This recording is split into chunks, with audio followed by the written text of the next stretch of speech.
ছোটবেলা থেকে শুনে আসছি একবার না পারলে দেখে শতবার। মাঝে মাঝে কালী প্রসন্ন ঘোষের উপর খুব রাগ হয়। উনি লিখে গেছেন বলে মা বাবার কাছ থেকে সবসময় শুনতে হয়ে আসে এই উপদেশ বাণী। আবার মাঝে মাঝে মনে হয় কোনো কাজ একবার করার মতো ধৈর্য চেষ্টা যদি কারো কাছে থাকে, সফলতা যে তার পরিণাম তা অসম্ভবই। ছোটবেলা থেকে কবিতাটি পড়ে এসেছি, কেবল কোনো এক বাস্তবতা নিরিখে দেখা হয়নি। কিন্তু আজও যখন কিছু মানুষের সফলতার গল্প শুনি, তখন মনে হয় বলতো নয়, চাইলে তো সব পাওয়া যায়, চাইলে তো সব করা যায়। তেমনি একজনের গল্প বলতে যাচ্ছি আজ, যা আমাদের জীবন সম্পর্কে ধারণা হয়তো পাল্টে দিবে।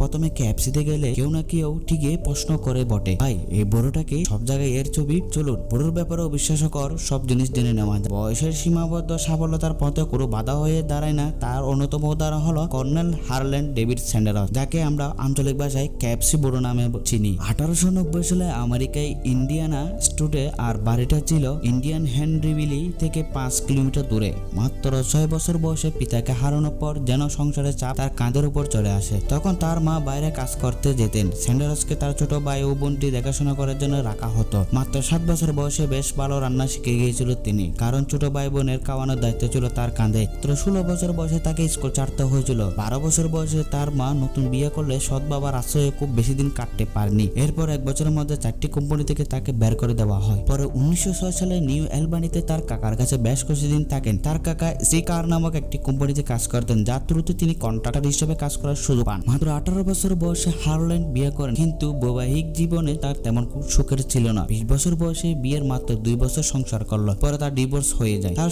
স্ত্রী সন্তান নিয়ে আলাদা থাকতে শুরু করে। 22 বছর বয়সে তিনি সেনাবাহিনীতে চাকরি পান ঠিকই, কিন্তু কিছুদিনের মধ্যে তাকে তাড়িয়ে দেওয়া হয়। এরপর ল স্কুলে এডমিশনের জন্য অ্যাপ্লাই করলে তিনি আবার রিজেক্ট হন। কখনো ক্ষেত মজুর, ট্রেনের ফায়ারম্যান, কখনো বা বীমা কোম্পানির সেলসম্যান, গাড়ির টায়ার বিক্রেতা, ফিলিং স্টেশনের কর্মচারী হিসেবে বেশ কিছুদিন বিভিন্ন জায়গায় কাজ করতে থাকে, কিন্তু একবারে তার জীবনে সফলতা গ্রাস করেনি। 1930 সালে স্যান্ডার্স কেন্টাকিতে একটি পেট্রোল স্টেশনের পাশে একটি ছোট্ট রেস্টুরেন্ট খুলেন এবং তার বানানো নতুন ধরনের চিকেন বিক্রি করতে লাগলো, যে রান্না করা বিভিন্ন সাউথ আমেরিকান খাবার পরিবেশন করতেন। ধীরে ধীরে খাবারের খ্যাতি আশেপাশে ছড়িয়ে পড়ে। ধীরে ধীরে জায়গাটিকে পুরো রেস্টুরেন্টের রূপ নেয়। তার প্রথম সফলতা আসে 1939 সালের দিকে। তার সিগনেচার করা রান্না নতুনভাবে সকলের সামনে উপস্থাপন করে। তিনি নিজেকে এমন একটি প্রেসার কুকার তৈরি করেন যেন যা প্রচলিত চেয়ে আলাদা, কিন্তু এই প্রেসার কুকারে চিকেনের টেক্সচার ও মশলা খুব ভালোভাবে আসে। কেন্টাকিতে তার রেস্টুরেন্টের ব্যবসা বাড়ানোর জন্য আরো কয়েকটি রেস্টুরেন্ট করতে গেলে ব্যর্থতা তাকে আবার গ্রাস করে ফেলে, কারণ হাইওয়ে হওয়ার কারণে গভর্নমেন্ট অনুযায়ী তাকে রেস্টুরেন্ট বন্ধ করতে হলো। ধীরে ধীরে তার সমস্ত আশা ছেড়ে যাচ্ছিল। তিনি একটি ছোট্ট ক্যাফেতে বাবুর্চি কাজ করার সিদ্ধান্ত নেয়। 25 বছর বয়সে সেই কোম্পানি থেকে অবসর নেওয়ার পর তাকে সিকিউরিটি মানি বাবদ মাত্র $105 তার হাতে ধরিয়ে দেওয়া হয়, যা ছিল সেই সময়ের কয়েক মাস খরচ চালানোর মতো টাকা। মানসিকভাবে সম্পূর্ণ ভেঙে পড়েন তিনি। বেশ কয়েকবার সুসাইড করার বেছে নেন। সব দিক থেকে অসফলতা।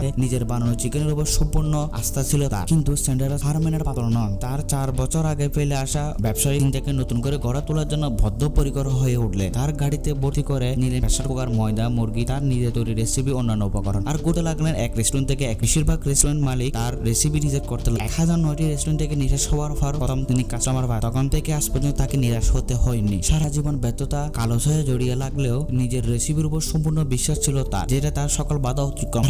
কালো ছায়া জড়িয়ে লাগলেও নিজের রেসিপির উপর সম্পূর্ণ বিশ্বাস ছিল তার, যেটা তার সকল বাধা অতিক্রম করে সফলতার শীর্ষে পৌঁছানো ভীষণ সাহায্য করেছিল। তার জীবনে 2টা রোল, তা আমাদের মনে রাখা অনেক জরুরি। জীবনে যা কিছু নিজের দ্বারা করা সম্ভব সবকিছু চেষ্টা করা, সবসময় কাজের বেস্টটা দেওয়ার চেষ্টা করা। কেননা তিনি মনে করেন লাইফে কোনো কিছু অ্যাচিভ করতে হলে সমস্ত জায়গায় তার চিকেনের ইউনিক রেসিপি সাম্রাজ্য বিস্তার করতে লাগলো। মাত্র 88 বছর বয়সে colonel Harland David Sanders $1 billion মালিক হন। আর তার বানানো KFC তার ফুল ফর্ম হচ্ছে কেন্টাকি ফ্রাইড চিকেন, যা গোটা বিশ্ব প্রায় 1018টি দেশে ছড়িয়ে রয়েছে। 16 ডিসেম্বর 1980 সালে 90 বছর বয়সে তিনি নিউমোনিয়া রোগে আক্রান্ত হন এবং শেষ নিঃশ্বাস ত্যাগ করেন। সর্বশেষ কর্নেল স্যান্ডার্সের ওরূপে KFC বড় অন্যতম পছন্দের আমার ফেভারিট কলে আমি ভিডিওটি শেষ করব। One has to remember that every failure can be a stepping stone and something better. বন্ধুরা, ভিডিওটি ভালো লাগলে আপনার প্রিয়জনদের সাথে শেয়ার করুন এবং আপনার মতামত কমেন্টে জানিয়ে আমাকে অনুপ্রাণিত করুন।